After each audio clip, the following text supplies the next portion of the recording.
Hi అండి. ఈరోజు గోంగూర పచ్చడి నా స్టైల్లో ఎలా చేయాలో మీతో షేర్ చేసుకుంటున్నాను. వాటికి కావాల్సినవి శుభ్రం చేసి పెట్టుకున్న గోంగూర, ఎండుమిర్చి, వెల్లుల్లి, ధనియాలు, జీలకర్ర, రాళ్ళుప్పు అయినా వేసుకోవచ్చు, మెత్తుప్పు అయినా వేసుకోవచ్చు, అది మీ ఇష్టము. నేను పిక్స్ ఎందుకు పెట్టానంటే వీడియో తీసాను అనుకున్నాను, వీడియో తీయలేదు, కెమెరా ఆన్ అయింది అనుకున్నాను, ఆన్ కాలేదు, బై మిస్టేక్ జరిగింది. కాబట్టి నేను థంబ్నెయిల్కి అనేసి పిక్ తీసుకున్న వాటితో వాయిస్ ఇస్తున్నాను, సారీ ఏమనుకోద్దండి. వీటికి కావాల్సిన పదార్థాలు అయితే నేను చెప్పాను కదా. మరి ఇప్పుడు వచ్చేసి ఒక దలసరి కడాయి అయితే తీసుకుందాము. చూడండి, కడాయి అనేది చాలా దలసరిగా ఉండాలి, ఎందుకంటే మనం వేయించుకున్న దినుసులు, ఎండుమిర్చి ఇవన్నీ మనకు మాడకుండా ఉంటాయి. ఒక దలసరి కడాయి అయితే తీసుకోవాలి.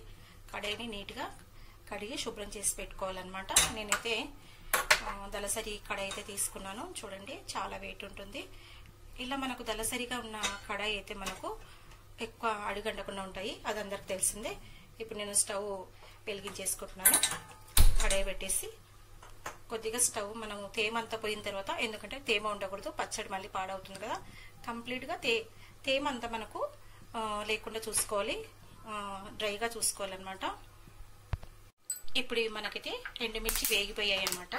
మళ్ళీ ఎక్కువగా వేగినాయి అనుకో చేదు వచ్చేస్తుంది. నెక్స్ట్ ధనియాలు వేసుకుందాం. నెక్స్ట్ వచ్చేసి జీలకర్ర. ఘాటు వస్తుంటుంది, మనకు వాయిస్ కూడా కట్ అవుతుంది. చూడండి, నాకే ఘాటు వచ్చేస్తుంది. ఇప్పుడు జీలకర్ర, ఈ ధనియాలు అన్నిటినీ మనము లైట్గా దూరగా వేయించేసుకున్నాము. ఎండుమిర్చి కదా మనకు ఘాటు వచ్చేస్తుంది అన్నమాట. జస్ట్ మనకు మిక్సీ పట్టేకి వీలుండేలాగా వీటిని మనము వేయించేసుకోవాలి. సిమ్లో పెట్టి వేయించుకోండి, లేదంటే ఇవి అడుగంటే అనుకోండి మనకు పచ్చడి అనేది చేదుగా వస్తుంది. మనకు ఆల్రెడీ ఇది దలసరి కడాయి కాబట్టి మనకు హీట్గా ఉంటుంది కడాయి అనేది, వేగిపోతూ ఉంటాయిలేండి. ఇంకా కంప్లీట్గా ఇవైతే వేగిపోయాయి. ఇప్పుడు వీటిని మనము మిక్సింగ్ బౌల్లోకి తీసేసుకుందాము. కంప్లీట్గా చూడండి, ఇలా మిక్సింగ్ బౌల్లోకి తీసుకుందాము. అన్నీ మనము కంప్లీట్గా వేగిన తర్వాత ఇలా మిక్సింగ్ బౌల్లోకి తీసేసుకుందాము. లైట్గా ఫ్రెంచ్ చేసుకోండి, లేదంటే చేదు వచ్చేస్తాయి, పచ్చడి అనేది చేదు వచ్చేస్తుంది. నాకైతే సరిపోయింది. చెప్తున్నాను కదా, మిర్చి అనేది మీరు ఎలా తింటారో స్పైసీ అనేది దాన్ని బట్టి వేసుకోండి. కొంతమంది తక్కువ తింటారు, కొంతమంది ఎక్కువ తింటారు. పైగా ఏంటంటే మనం తీసుకున్న గోంగూర కట్టెని బట్టి మనము మిర్చి అనేది తీసుకోవాలి. ఇంకా కంప్లీట్గా నేనైతే వేసేసుకున్నాను అనమాట. కంప్లీట్ అయిపోయింది మొత్తం. మనము మిక్సీ బౌల్లో వేసేసుకొని మిక్సీ పట్టేసుకున్నాము. కొద్దిగా రాళ్ళుప్పు కూడా యాడ్ చేసుకున్నాము. రాళ్ళుప్పు యాడ్ చేస్తే టేస్ట్ ఉంటుందన్నమాట. చూడండి, ఇందులోనే నేను రాళ్ళుప్పు వేస్తున్నాను మిక్సీ పట్టే ముందే. సాల్ట్ కూడా మీరు చూసి వేసుకోండి, మరి ఎక్కువ తక్కువ లేదంటే కష్టం కదా. నేనైతే తగినంత సాల్ట్ అయితే యాడ్ చేస్తున్నా. మనకి గోంగూరకి ఎంత అవసరమో మనం తీసుకున్న కట్టెలను బట్టి మనం సాల్ట్ అనేది యాడ్ చేసుకోవాలి. ఇప్పుడు మనము మిక్సీ పట్టేసుకున్నాము వీటిని. చూడండి, మిక్సీ అయితే వేసేసుకున్నాము. మనము ఈ మిశ్రమాన్ని అంతా కంప్లీట్గా మెత్తగా పొడి చేసి పెట్టుకున్నాము. కనిపిస్తుంది కదా, కంప్లీట్గా మనము చాలా మెత్తగా పొడి అయితే చేసి పెట్టుకోవాలి. ఇంకా నెక్స్ట్ ప్రాసెస్ ఏంటో చూపిస్తాను. ఇప్పుడు మళ్ళీ స్టవ్ వెలిగించేసుకోవాలి. స్టవ్ సిమ్లో పెట్టేసుకోండి. స్టవ్ వెలిగించేసుకొని, ఎందుకంటే ఆల్రెడీ హీట్ అయింది కదా, మనకు కడాయి హీట్ అయింది కదా. ఇప్పుడు మనకు తగినంత ఆయిల్ అయితే వేసుకుందాము.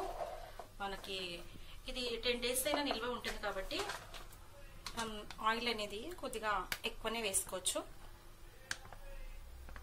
మనకు చట్నీ కావాల్సినంత ఆయిల్ అయితే వేసుకున్నాము.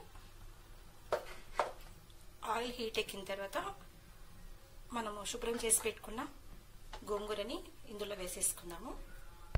ఇప్పుడైతే నేను శుభ్రం చేసి పెట్టుకున్న గోంగూరని ఆయిల్ హీట్ ఎక్కిన తర్వాత ఇలా వేసేసుకుంటున్నాను. నెక్స్ట్ వచ్చేసి మనము వెల్లుల్లి ఉంటాయి కదా, ఈ వెల్లుల్లిని మధ్యలో వేసుకోవాలి, ఎందుకంటే మనకు నీట్గా మగ్గిపోతాయి అన్నమాట. నేనైతే ఈ వెల్లుల్లిని మధ్యలో వేసేసి మగ్గిచ్చేస్తున్నాం. కింద ఫస్ట్ గోంగూర వేసేసుకోవాలి, మధ్యలో వెల్లుల్లి వేసుకోవాలి. మనకు అడుగున వేస్తే వెల్లుల్లి అడుగంటుతుంది కాబట్టి నేను మధ్యలో వేస్తున్నాను. మనకు ఈ ఆయిల్లోనే వెల్లుల్లి కూడా కంప్లీట్గా మగ్గిపోతుంది. ఇలా మొత్తము శుభ్రం చేసి పెట్టుకున్న గోంగూర మొత్తము మనము ఇలా పెట్టేసుకొని మగ్గించేసుకోవాలన్నమాట. సిమ్లో పెట్టేసుకొని మగ్గించేసుకోవాలి.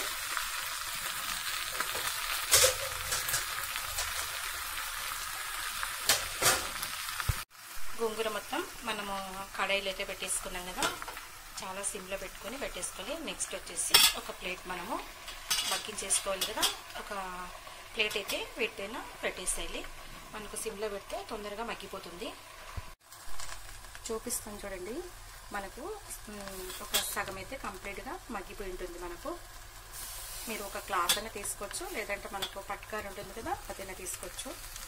చూడండి, మనం ఇప్పుడు కలపాలి. కలుపుతూ సిమ్లో పెట్టేసుకోవాలి. మనం మంట అయితే పెట్టేసేయకూడదు అనమాట, లేదంటే మనకు గోంగూర అడుగంటిపోతుంది.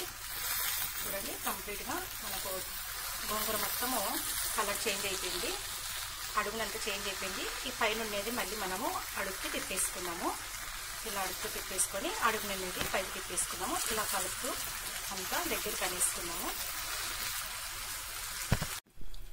అందులో ఒకసారి మనం చూద్దాము మనకు ఎంతవరకు మగ్గిపోయిందనేసి తెలుస్తుంది. కంప్లీట్గా మనకు చాలా అంటే చాలా మెల్ట్ అయిపోయింది అనమాట. చూడండి, మిక్సీ పట్టాల్సిన అవసరమే లేదు. మిక్సీ పడితే ఏమవుతుందంటే మనకు నిల్వ ఉంటుంది, టేస్ట్ అనేది ఉండదన్నమాట. చాలా మెత్తగా అంటే మెత్తగా అయిపోయింది. కాసేపు ఒక 1 minute 2 minutes పెట్టేసేద్దాము. చూడండి, మీకు ఆయిల్ కనిపిస్తుంది కదా. మనం పొడి వేసిన తర్వాత కలిపిన తర్వాత మొత్తం కంప్లీట్గా ఇలా అయిపోయింది పచ్చడి. చాలా టేస్ట్ ఉంటుంది, తప్పకుండా ట్రై చేసి చూడండి. ఇలా మొత్తం మనము మిక్సీ పట్టి పెట్టుకున్న పొడి మొత్తం ఇలా వేసేసి కలిపేసుకోవాలి. ఇంగువ వేసుకోవచ్చు, ఇందులోనైనా వేసుకోవచ్చు, లేదా తాలింపులో అయినా పెట్టుకోవచ్చు అనమాట. నేనైతే తాలింపులో కూడా వేయట్లేదు ఇంగువ. కావాలన్న వాళ్ళు ఇంగువ వేసుకోవచ్చు. ఇంగువ వేస్తే మా పిల్లలు తినరు. చాలాసార్లు నేను కొన్ని వాటిలో ఇంగువ వేసి రెగ్యులర్గా చేసే వాటిలో ఇంట్లో కొన్ని చేస్తుంటాను కదా, మా పిల్లలు తినరు, అందుకే నేను ఇంగువ వేయలేదు. కనిపిస్తుంది కదా మీకు పచ్చడి కంప్లీట్గా. కావాల్సిన షార్ట్ వీడియో పెడతాను, మీకు కనిపిస్తుంది. ఇంకోటి ఏంటంటే రైస్లో అలాగే అన్నిట్లో చాలా టేస్ట్ ఉంటుంది. ఇంకా పచ్చడి అయితే మనకు కంప్లీట్గా అయిపోయింది. ఇప్పుడు తాలింపు పెట్టేసుకున్నాము. చూడండి, ఇప్పుడైతే మనము పోపు పెట్టేసుకున్నాము. జీలకర్ర ఆవాలు, తర్వాత శనగపప్పు, మినపప్పు, పచ్చి కరివేపాకు అయితే మనకు బాగుంటుంది, మనకు ఫ్రెష్గా ఉంటుంది, పచ్చడి కూడా చెడిపోకుండా ఉంటుంది. పోపు అయితే పెట్టేసుకుంటున్నాను. లాస్ట్లో ఒక 2 ఎండుమిర్చి, ఎందుకంటే ముందే వేస్తే మాడిపోతాయి.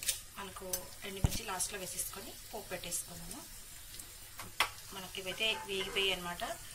చూడండి, పచ్చడి కూడా కనిపిస్తుంటుంది కదా మీకు.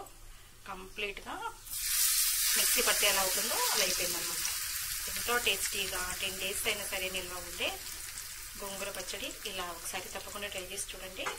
మీకు ఫైనల్ లుక్ అయితే చూపించేస్తాను. చూస్తారు కదా, ఫైనల్ లుక్ అయితే మనకు పచ్చడి కంప్లీట్గా రెడీ అయిపోయింది. ఎంతో టేస్టీగా, స్పైసీగా, పుల్లగా ఉండే గోంగూర పచ్చడి ఈ స్టైల్లో ఒకసారి ట్రై చేసి చూడండి.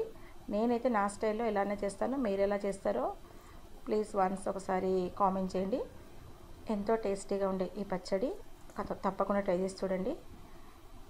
ఇంకోటి ఏంటంటే, హాస్టల్లో మనం పిల్లల్ని పెట్టేస్తుంటాం కదా, పిల్లలకి మనము ఇలా పచ్చడి చేసి పంపిస్తే మ్యాక్సిమం ఒక 10-15 days ఉంటుంది. అమ్మ చేతి గోంగూర పచ్చడి వాళ్ళు మిస్ అయినట్లు ఉండదు, అలాగే అమ్మని మిస్ అయినట్లు ఉండదు కదా. పిల్లలకైనా సరే, దూరంగా ఉండి చదువుకున్న పిల్లలకైనా సరే, అలాగే మనం జర్నీ చేసి వచ్చింటాం కదా, తీర్థయాత్రలు అలా తిరిగేసి, అలాంటప్పుడు మనకు నోరంతా చప్పబడిపోయింది కదా, ఆ టైంలో మనకు ఇలా ఇంటికి వచ్చిన వెంటనే గోంగూర పచ్చడి చేసుకొని తింటే ఒక 4 ముద్దలు ఎక్కువనే తినేస్తాము.